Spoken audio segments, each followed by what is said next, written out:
Marcos, capítulo 8. Nova multiplicação dos pães. Naqueles dias, uma grande multidão novamente se ajuntou, e não tendo as pessoas com o que se alimentar, chamou Jesus, os discípulos, e lhes compartilhou: Tenham compaixão desta multidão. Já se passaram 3 dias que estão comigo e não têm o que comer. Se eu os enviar de volta às suas casas em jejum, vão desfalecer pelo caminho, pois alguns deles vieram de longe.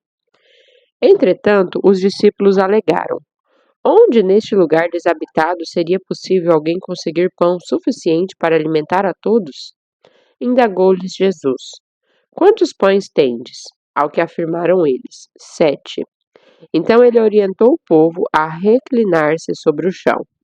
E após tomar os 7 pães e dar graças, partiu-os e os entregou aos seus discípulos, para que estes servissem a multidão.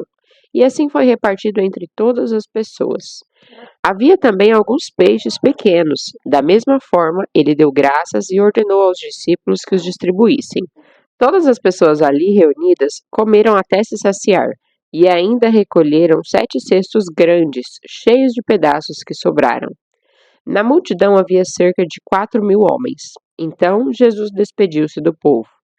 Logo depois entrou no barco com seus discípulos e dirigiu-se para a região de Dalmanuta. Os fariseus querem um sinal. Os fariseus se aproximaram e começaram a questionar Jesus. Então o tentaram e, para prová-lo, pediram que lhes apresentasse um sinal miraculoso do céu. No entanto, Jesus suspirou profundamente e lhes afirmou: Por que pede esta geração um sinal dos céus? Com certeza vos asseguro que para esta geração não haverá sinal algum. E deixando-os, voltou a embarcar e rumou para o outro lado. O perigo das más influências. Aconteceu que os discípulos se esqueceram de levar pães e no barco tinham consigo apenas um único pão. E Jesus passou a recomendar a eles: Cuidado, guardai-vos do fermento dos fariseus e do fermento de Herodes. Eles, porém, especulavam entre si, argumentando: É porque não trouxemos pão. Ao notar a discussão, Jesus questionou: Por que discorreis sobre o não terdes pão? Até agora não considerastes, nem ainda compreendestes? Permaneceis com o coração petrificado? Tendo olhos não vedes? E possuindo ouvidos não escutais? Não vos recordais? Quando dividiu os 5 pães para os 5.000 homens, quantos cestos cheios de pedaços que sobraram recolhestes? E afirmaram-lhe: 12. E quando eu parti 7 pães para aqueles 4.000, quantos cestos grandes, repletos de sobras, recolhestes do chão? Responderam eles: 7. Ao que lhes concluiu Jesus: E então, ainda não compreendeis? Um cego em Betsaida é curado. E chegando a Betsaida, algumas pessoas trouxeram um cego à presença de Jesus e rogavam-lhe que o tocasse. Então ele tomou o cego pela mão e o conduziu para fora da aldeia. Em seguida, cuspiu nos olhos daquele homem e lhes impôs as mãos. E indagou: Vês alguma coisa? O homem levanta os olhos e afirma: Vejo pessoas, mas elas se parecem com árvores caminhando. Mais uma vez, Jesus colocou suas mãos sobre os olhos do homem. E no mesmo instante, tendo sido completamente restaurado, via com clareza e podia discernir todas as coisas. Então, Jesus enviou aquele homem para casa, recomendando-lhe: Nem sequer no povoado entres. Pedro confessa Jesus como Messias. Jesus e seus discípulos partiram para os povoados nas cercanias de Cesareia de Filipe. No caminho, ele lhes inquiriu: Quem dizem as pessoas que eu sou? Ao que eles informaram: Alguns comentam que és João Batista, outros Elias, e ainda há quem afirme que és um dos profetas. Então lhes questionou: Mas vós, quem dizeis que eu sou? E asseverando Pedro, declarou: Tu és o Cristo. Jesus, por sua vez, lhes recomendou que nada divulgassem a seu respeito. Jesus anuncia sua paixão. Então, passou Jesus a ensinar-lhes que era impetuoso que o Filho do Homem fosse vítima de muitos sofrimentos, viesse a ser rejeitado pelos líderes religiosos, pelos chefes dos sacerdotes e pelos mestres da lei. Então, fosse assassinado para depois de 3 dias ressuscitar. E Jesus falou sobre esse assunto de maneira clara, mas Pedro, chamando-o em particular, começou a censurá-lo energicamente. Entretanto, Jesus voltou-se, olhou para seus discípulos e repreendeu severamente a Pedro, exclamando: Para trás de mim, Satanás, pois não estás pensando na obra de Deus, mas sim nas ambições humanas. Em seguida, convocou Jesus a multidão e os discípulos e os desafiou: Se alguém deseja seguir-me, negue-se a si mesmo, tome a sua cruz e venha após mim. Quem quiser, pois, salvar a sua vida, perdê-la-á. Mas quem perder a sua vida por minha causa e pelo Evangelho, salvá-la-á. Portanto, de que adianta uma pessoa ganhar o mundo inteiro e perder a sua alma? Ou ainda, o que uma pessoa poderia dar em troca de sua alma? Assim sendo, numa época como esta de incredulidade e perversidade, se alguém tiver vergonha de mim e dos meus ensinamentos, então o Filho do Homem, quando voltar na glória do seu Pai, juntamente com os santos anjos, também a essa pessoa não oferecerá honra. Marcos, capítulo 9. A transfiguração de Jesus. Então lhes falou Jesus: Com toda certeza vos asseguro que alguns dos que aqui estão, de modo algum, passarão pela morte, até que vejam o reino de Deus chegando com poder. Passados 6 dias, tomou Jesus consigo a Pedro, Tiago e João e os conduziu a um lugar retirado, no alto de um monte, onde puderam ficar a sós, e ali ele foi transfigurado diante deles. Suas vestes tornaram-se alvas de um branco reluzente, como nenhum lavandeiro em toda a terra seria capaz de alvejá-las. Então, apareceu à sua frente Elias com Moisés e estavam conversando com Jesus. E Pedro, tomando a palavra, sugeriu: Rabi, é muito bom estarmos aqui. Vamos erguer 3 tabernáculos. Um será teu, um para Moisés e um para Elias. Pedro não sabia o que falar, pois eles haviam ficado aterrorizados. Em seguida, surgiu uma nuvem que os envolveu, e dela soou uma voz que declarou: Este é o meu filho amado, a ele dai ouvidos. E de repente, quando olharam ao redor, a ninguém mais viram, a não ser Jesus. Durante a caminhada descendo o monte, Jesus lhes ordenou que a ninguém revelassem o que haviam presenciado, até que o Filho do Homem tivesse ressuscitado dos mortos. Eles mantiveram esse assunto exclusivamente entre si, mas comentavam sobre qual o significado da expressão ressuscitado dos mortos. Então questionaram-lhe: Por que os mestres da lei afirmam que é preciso que Elias venha primeiro? E Jesus lhe esclareceu: Realmente, Elias vindo primeiro restaura todas as coisas. Agora, por que está escrito também que é necessário que o Filho do Homem sofra penosamente e seja rejeitado com desprezo? Pois eu lhes digo, Elias também já veio e fizeram contra ele tudo o que desejaram, como está escrito a respeito dele. Jesus cura um menino possesso. Assim que chegaram onde estavam os demais discípulos, observaram um grande aglomerado de pessoas ao redor deles e os mestres da lei discutindo com eles. Logo que a multidão percebeu Jesus, tomada de surpresa, correu para ele e o saudava. Então Jesus dirigiu a palavra aos escribas e os inquiriu: O que discutíeis com eles? Contudo, um homem, no meio da multidão, replicou: Mestre, trouxe-te o meu filho, que está tomado por um demônio que o impede de falar. Onde quer que este o toma, joga-o no chão. Então ele espuma pela boca, range os dentes e fica todo enrijecido. Roguei aos teus discípulos que expulsem o tal espírito, mas eles não conseguiram. Admoestou-lhes Jesus: Ó geração sem fé, até quando estarei eu junto a vós? Até quando vos suportarei? Trazei-o a mim. E logo o trouxeram. Assim que o espírito viu Jesus, no mesmo instante provocou uma convulsão no menino. Este caiu no chão e começou a rolar, espumando pela boca. Então Jesus indagou ao pai do menino: Há quanto tempo isto lhe está acontecendo? E o pai declarou: Desde a infância. Muitas vezes esse demônio o tem jogado no fogo e na água para matá-lo. Todavia, se tu podes fazer algo, tem compaixão de nós e de alguma maneira ajuda-nos. Se podes, contestou-lhes Jesus, tudo é possível para aquele que crê. Imediatamente o pai do menino asseverou: Creio, ajuda-me a vencer a minha falta de fé. Percebendo que o povo estava se ajuntando, repreendeu o espírito imundo, determinando: Espírito imundo e surdo, eu te ordeno, deixa este jovem e jamais o tomes novamente. Então o demônio berrou, agitou o jovem violentamente e o abandonou. O menino ficou desfalecido, a ponto de todos afirmarem: ele morreu.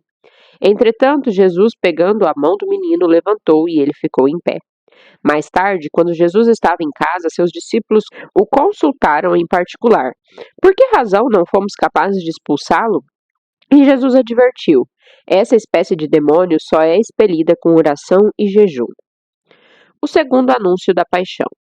Eles partiram daquele lugar e atravessaram a Galileia, e Jesus evitava que qualquer pessoa soubesse onde se achavam, pois estava dedicado ao ensino dos seus discípulos e lhes revelava: o Filho do Homem está prestes a ser entregue nas mãos dos homens. Eles o matarão, mas 3 dias depois ressuscitará. Todavia, eles não conseguiam entender o que ele desejava comunicar, mas tinham receio de inquiri-lo a este respeito. Quem é o maior do reino? Então chegaram a Cafarnaum. Quando já estavam em casa, indagou-lhes: sobre o que discorreis pelo caminho? Eles, porém, ficaram em silêncio, porque no caminho haviam discutido sobre quem era o maior. Assentando-se, Jesus reuniu os 12 e lhes orientou: se alguém deseja ser o primeiro, será o último e servo de todos.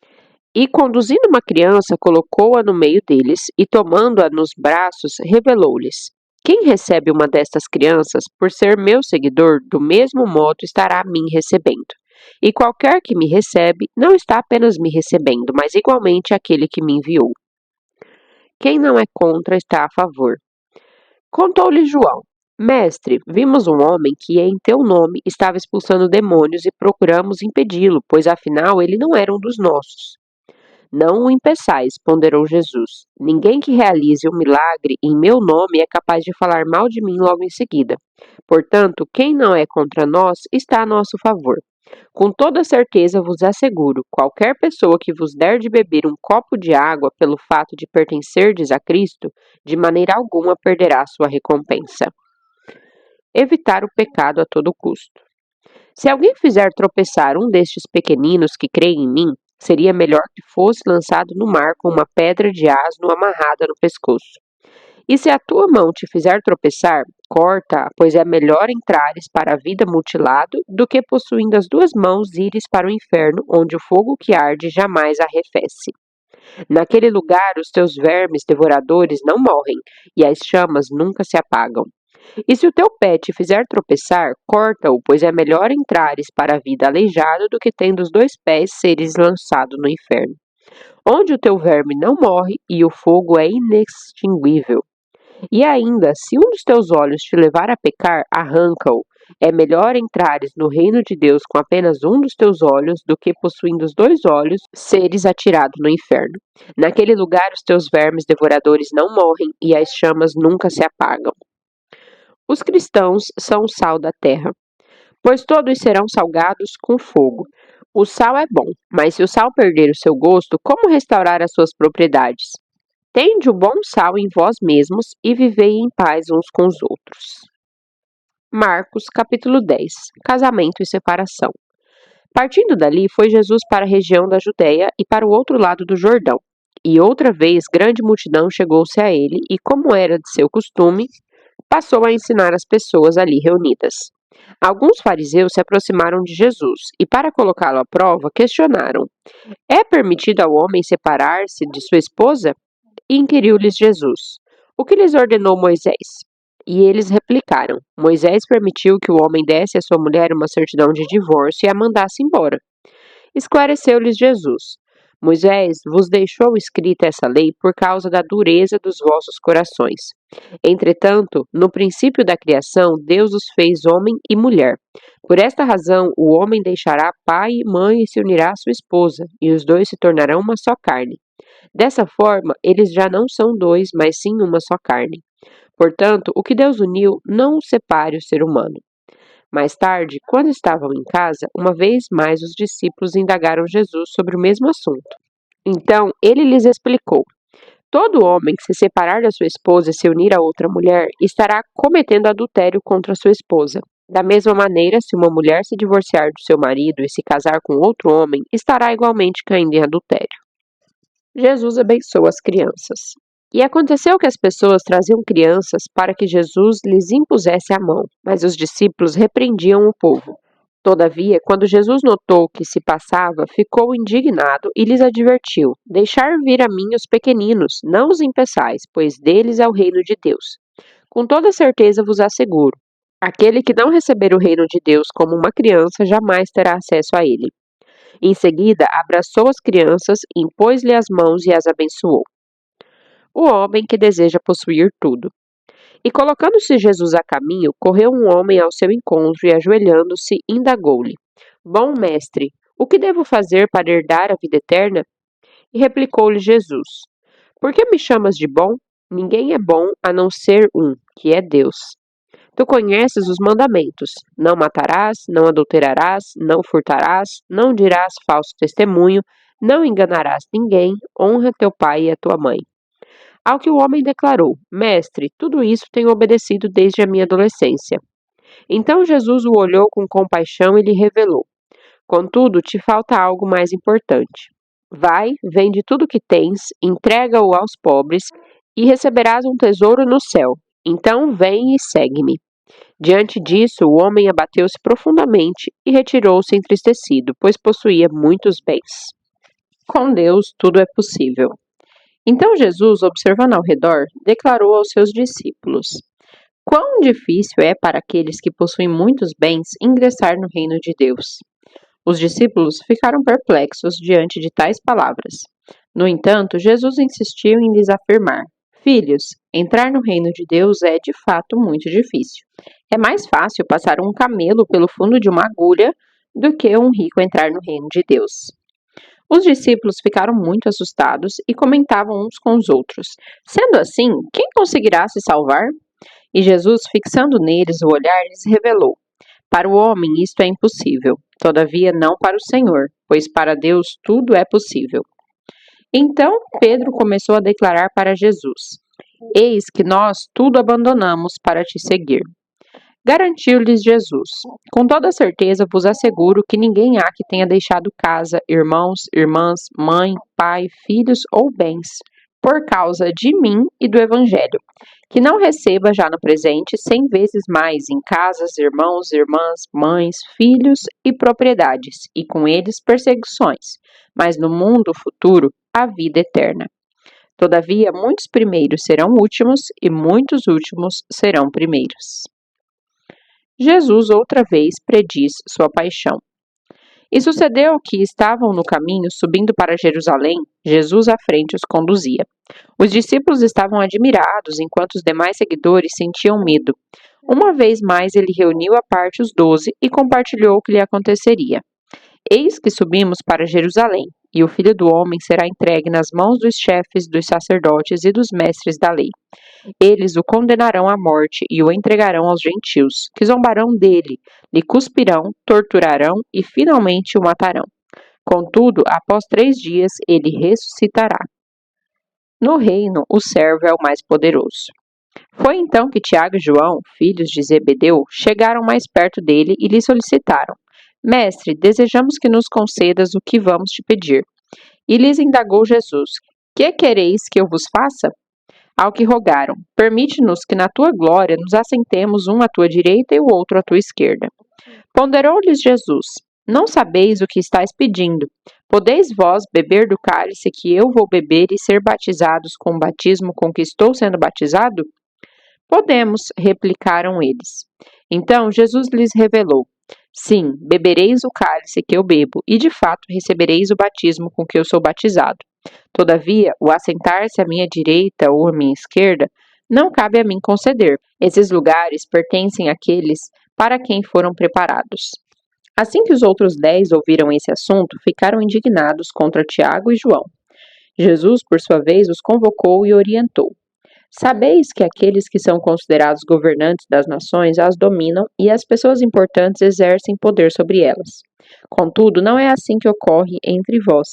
Ao contrário, quem desejar tornar-se importante entre vós deverá ser servo. E quem ambicionar ser o primeiro entre vós, que se disponha a ser o escravo de todos. Porquanto nem mesmo o Filho do Homem veio para ser servido, mas para servir e dar a sua vida em resgate por muitos. A cura do cego Bartimeu. Chegaram, pois, a Jericó. quando Jesus e seus discípulos e mais uma grande multidão estavam deixando a cidade. O filho de Timeu, chamado Bartimeu, que era cego, estava assentado à beira do caminho pedindo esmolas. Assim que ouviu que era Jesus de Nazaré, começou a gritar: Jesus, filho de Davi, tem misericórdia de mim. Muitos o advertiram severamente para que se calasse. Contudo, ele gritava ainda mais: Filho de Davi, tem compaixão de mim. Foi então que Jesus parou e pediu: Chamai-o. E assim foram chamar o cego. Ânimo, homem, levanta-te, ele te chama. Jogando sua capa para o lado de um só salto, colocou-se em pé e foi ao encontro de Jesus. Indagou-lhe Jesus: Que queres que eu te faça? Rogou-lhe o cego: Rabone, que eu volte a enxergar. E Jesus lhe ordenou: Vai em frente, a tua fé te salvou. No mesmo instante, o homem recuperou a visão e passou a seguir Jesus pelo caminho.